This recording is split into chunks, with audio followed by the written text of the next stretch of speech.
Terima kasih Anda masih bersama kami. Bagi Anda yang baru saja bergabung, kami hadirkan kembali 3 berita utama hari ini. Hakim Pengadilan Negeri Bandung kabulkan gugatan pra-peradilan. Peggy Setiawan dibebaskan dari tuduhan kasus pembunuhan Vina dan Eki. Banjir dengan ketinggian bervariasi masih menggenangi sejumlah desa di Kabupaten Cirebon. Pemerintah bangun tanggul darurat untuk menahan air Sungai Songket.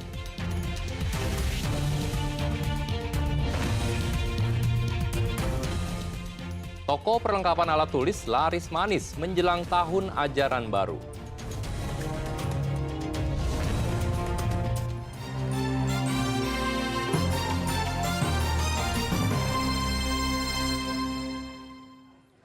Pengadilan Negeri Bandung membebaskan Peggy Setiawan dari status otak pembunuhan dan pemerkosaan terhadap sejoli Vina dan Eki di Cirebon tahun 2016 lalu. Hakim Tunggal Eman Sulaiman mengabulkan gugatan pra-peradilan penetapan Peggy sebagai tersangka dan menyatakan penetapan yang dilakukan penyidik Polda Jawa Barat tidak sah.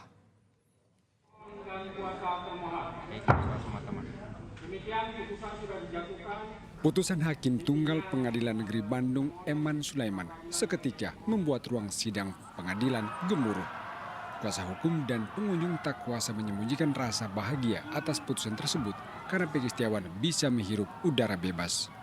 Hakim Eman mengabulkan gugatan pra-peradilan penetapan tersangka Peggy Setiawan alias Perong dalam kasus pembunuhan disertai pemerkosaan terhadap sejoli Vina dan Eki di Cirebon tahun 2016 lalu.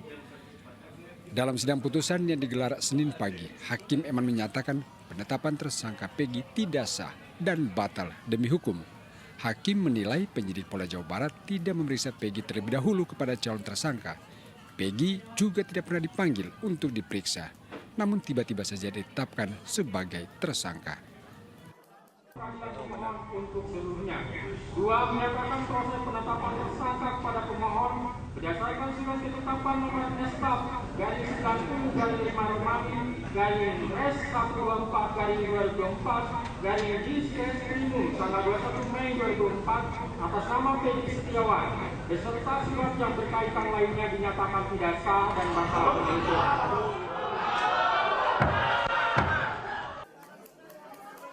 Atas putusan ini, penyidik Polda Jawa Barat diperintahkan untuk membebaskan Peggy Setiawan dari semua tuduhan. Putusan disambut bahagia tim kuasa hukum karena sejak awal meyakini Peggy tidak terlibat dalam pembunuhan Vina dan Eki. Penyidik tidak mampu membuktikan surat ketetapan tersangka sebelum ditetapkan DPO 2016. Kemudian tidak mampu menunjukkan membuktikan surat panggilannya yang telah 3 kali dilakukan. Sehingga kami berpendapat bahwa DPO-nya tidak sah. Itu juga yang disampaikan, yang dibacakan Hakim Tunggal tadi. Sama dengan pendapat kami. Yang kedua, kami berpendapat penetapan tersangka itu harus diperiksa dulu sebagai saksi sebelum penetapan tersangka. Berdasarkan putusan Mahkamah Konstitusi nomor 21 tahun 2014. Dalam pertimbangannya halaman 98 mengenai cukup alat bukti, selain memiliki 2 alat bukti yang termuat di dalam pasal 184 KUHP. Putusan ini disambut sukacita keluarga dan simpatisan Peggy yang telah memberikan dukungan penuh terhadap Peggy selama 7 hari sidang pra-peradilan berlangsung. Mereka berpelukan usai sidang putusan dibacakan. Muhammad Rizal melaporkan dari Kota Bandung. Sementara Polda Jawa Barat selaku termohon menghormati putusan Pengadilan Negeri Bandung dan siap melaksanakan putusan pengadilan untuk membebaskan Peggy Setiawan. Ya, yang pertama, tentu dari Polda Jabar kami akan mematuhi putusan sidang pra-peradilan yang telah diputuskan oleh Hakim Tunggal pra-peradilan untuk tersangka PS. Yang kemudian yang kedua, tentunya kami dari Polda Jabar, penyidik, akan menjalankan segala putusan hakim pada sidang pra-peradilan tersangka PS.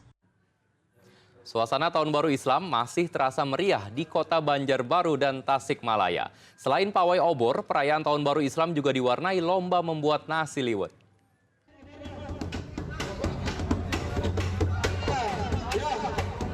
Saat malam perayaan Tahun Baru Islam 1 Muharram 1446 Hijriah, ratusan warga kota Banjar turun ke jalan. Mereka pawai membawa obor serta beduk dan berkeliling kampung. Pawai diikuti oleh orang tua, remaja, dan anak-anak.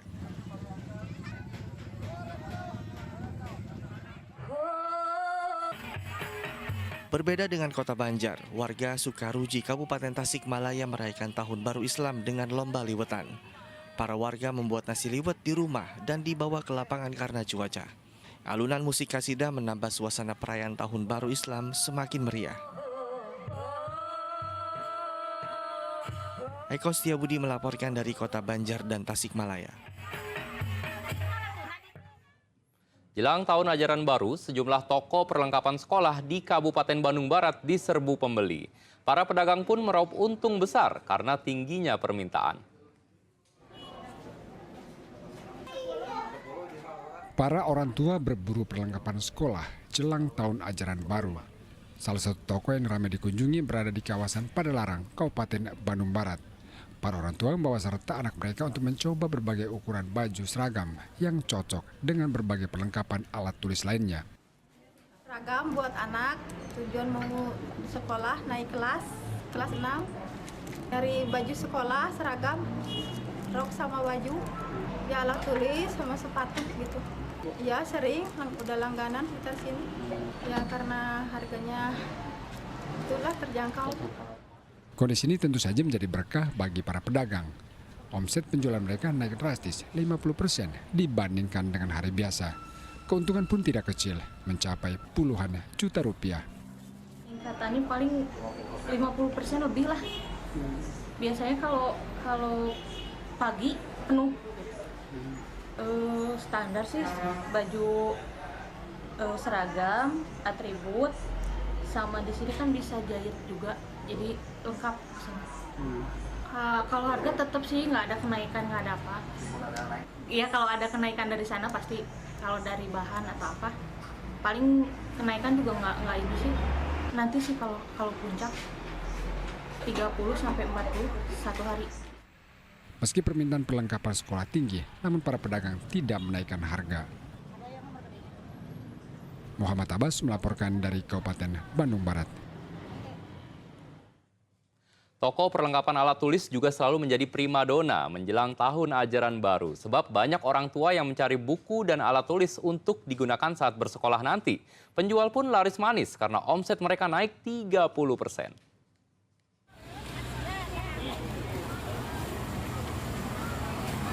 Menjelang berakhirnya libur sekolah, toko yang menjual perlengkapan buku dan alat tulis di Tasikmalaya menjadi incaran para orang tua dan anak-anak. Mereka mencari kebutuhan sekolah seperti buku, alat tulis untuk digunakan pada tahun ajaran baru 15 Juli mendatang. Karena setiap tahun siswa dan siswi harus mengganti alat perlengkapan belajar mereka. Kelas 9, lagi nyari apa nih? Buku, apa aja yang dicari? Terus? Oh gitu, alat tulis juga ya? Pemandangan seperti itu juga terlihat di salah satu toko alat tulis di Purwakarta. Toko ini dipenuhi oleh orang tua dan anak-anak. Banyaknya pembeli tentunya membuat omset penjual meningkat hingga 30% dari hari biasa. Ya pasti mengalami kenaikan. Berapa naik ya? Sekitar 10-20 lah sampai 30. Berapa persen? 30 lah. 30%. Diperkirakan ramainya pembeli akan terjadi hingga hari Minggu karena tanggal 15 Juli 2024, tahun ajaran baru di Jawa Barat akan dimulai secara serentak. Eko Setiabudi melaporkan dari Tasikmalaya dan Syamsul Nursyah melaporkan dari Purwakarta. Ya, informasi tadi mengakhiri jumpa kita. Atas nama rekan yang bertugas, saya Ridho Yahya mengucapkan terima kasih atas kebersamaan Anda. Selamat beraktivitas dan sampai jumpa.